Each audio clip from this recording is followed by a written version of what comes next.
Nah, ini sebenarnya agak sulit, teman-teman. Jadi, apakah ada investasi yang seperti itu gitu? Dimanapun juga semua investasi itu pasti beresiko, teman-teman. Ketika kita misalkan menginginkan sesuatu itu berhasil, pasti sukses, itu telah melawan kehendak Tuhan gitu. Assalamualaikum warahmatullahi wabarakatuh. Jumpa lagi di channel Anggo.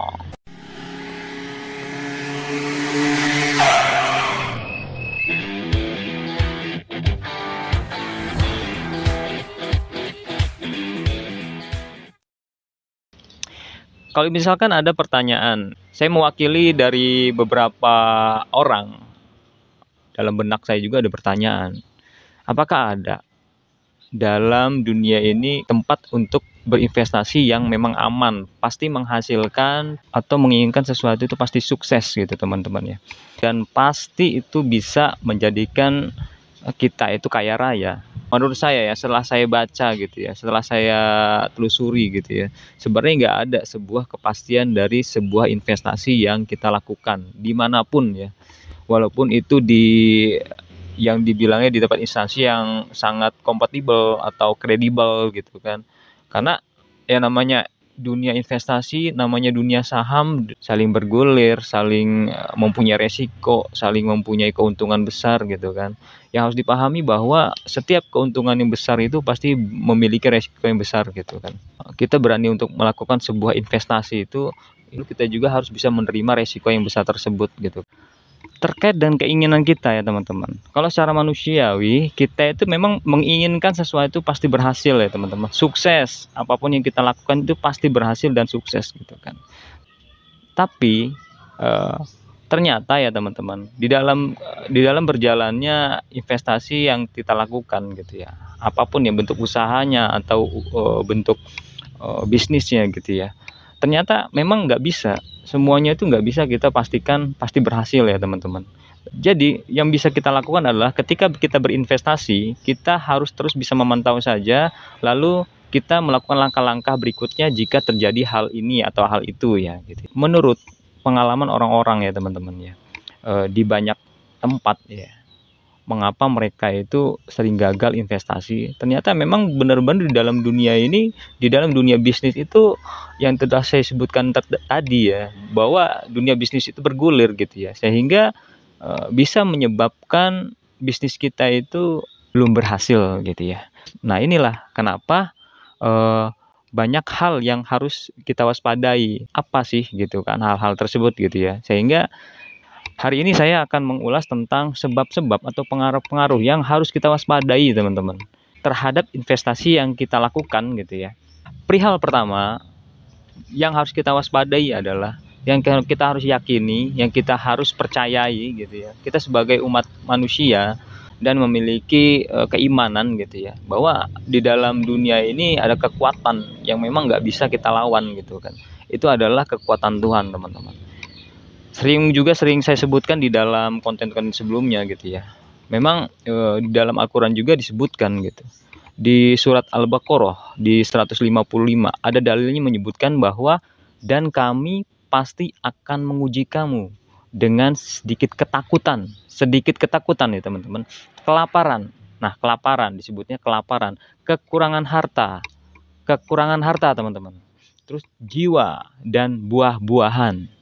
Dan sampaikan kabar gembira kepada orang yang sabar teman-teman. Jadi jelas kalau misalkan kita sebagai umat muslim ya teman-teman, di dalam dunia ini gitu ya, kita harus percaya bahwa ada kekuatan Tuhan, dan ini dalilnya jelas bahwa kita akan pasti mengalami yang namanya ketakutan, kelaparan, kekurangan harta, jiwa, dan buah-buahan, dan sampaikan kabar gembira kepada orang yang sabar gitu. Ketika kita misalkan berinvestasi, ketika misalkan kita melakukan sebuah perjalanan bisnis, terus terjadi kegagalan. Bahkan ada yang menyebutkan bahwa kegagalan merupakan keberhasilan yang tertunda gitu. Bisa jadi Tuhan itu sedang mendidik kita. Karena apa? Kebanyakan ya teman-teman, banyak orang yang berhasil bukan dari satu langkah teman-teman, tapi ada beberapa langkah yang mereka lakukan. Ada beberapa kegagalan yang mereka lakukan, sehingga dari trek-trek kegagalan ini bisa menjadi pendidikan atau pembelajaran bagi mereka untuk melakukan hal yang terbaik di hari berikutnya gitu kan. Sehingga di sini kita tidak boleh terlalu benci, sehingga kita harus legowo dalam hati kita bahwa di sini juga ada kehendak Tuhan yang mungkin kita harus sabar gitu kan untuk menghadapinya gitu kan. Poin kedua adalah kita hidup di dunia, teman-teman. Hidup di dunia ini apalagi Indonesia ya. Indonesia ini kalau kita pelajari ya, teman-teman, ekonominya itu terkait dengan ekonomi global juga, teman-teman. Lalu apa pengaruhnya? Indonesia ini kan negara berkembang. Indonesia adalah sebuah negara berkepulauan gitu ya. Negara kepulauan yang mempunyai ekonomi yang terkait dengan ekonomi global, karena terkait dengan produk-produk yang harus diimpor, ekspor, impor segala macam gitu ya.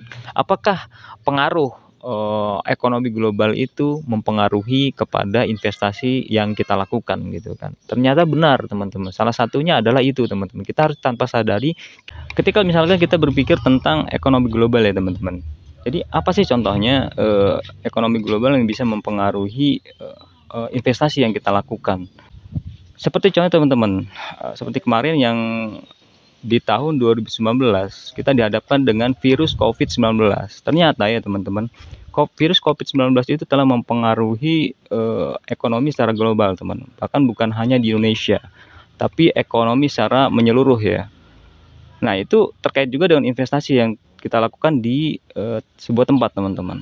Apapun itu mempengaruhi, teman-teman. Bahkan ketika misalkan kita tidak dibolehkan untuk melakukan sebuah kebebasan pergerakan muamalah gitu ya, itu juga akan mempengaruhi ekonomi tersebut gitu ya, sehingga pergerakan perusahaan juga terbatas, akan mempengaruhi investasi yang kita lakukan gitu. Terus selanjutnya adalah poin ketiga adalah ekonomi nasional, teman-teman. Apakah ekonomi nasional ini akan mempengaruhi situasi investasi kita?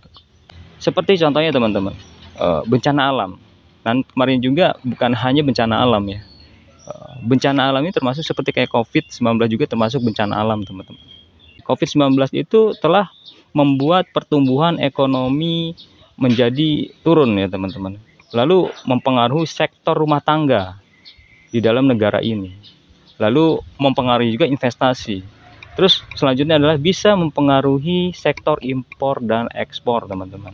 Jadi ternyata investasi yang kita lakukan di beberapa tempat gitu ya, itu sangat bisa dipengaruhi oleh berbagai macam situasi gitu ya.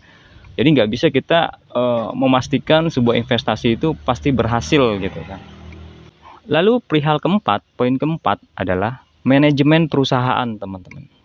Nah, ini yang mungkin terjadi ya di beberapa tempat gitu ya.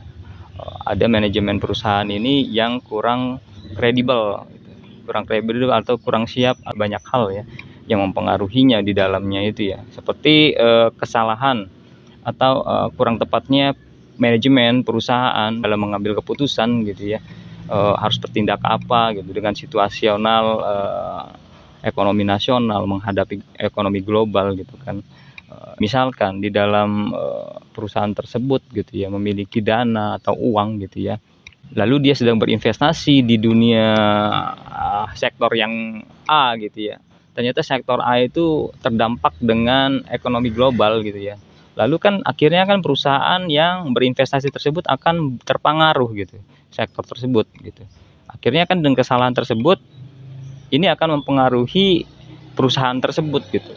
Sehingga ini juga masuk dalam kategori hal-hal yang mempengaruhi investasi ini menjadi terkendala. Terus terjadinya kesalahan sumber daya manusianya yang kurang kompeten gitu kan dalam melakukan sebuah pekerjaan. Terus ada juga terjadi fraud. Nah, yang sering terjadi ini di dalam perusahaan ini saya perhatikan itu adalah terjadi banyak kepentingan, teman-teman, sehingga kadang-kadang ada beberapa hal yang mungkin harus kita waspadai ketika ada beberapa perusahaan yang melakukan sebuah kebijakan dengan kepentingannya gitu ya. Itu sebenarnya ketika kepentingannya itu salah gitu ya, akan menimbulkan banyak masalah kepada para investornya gitu.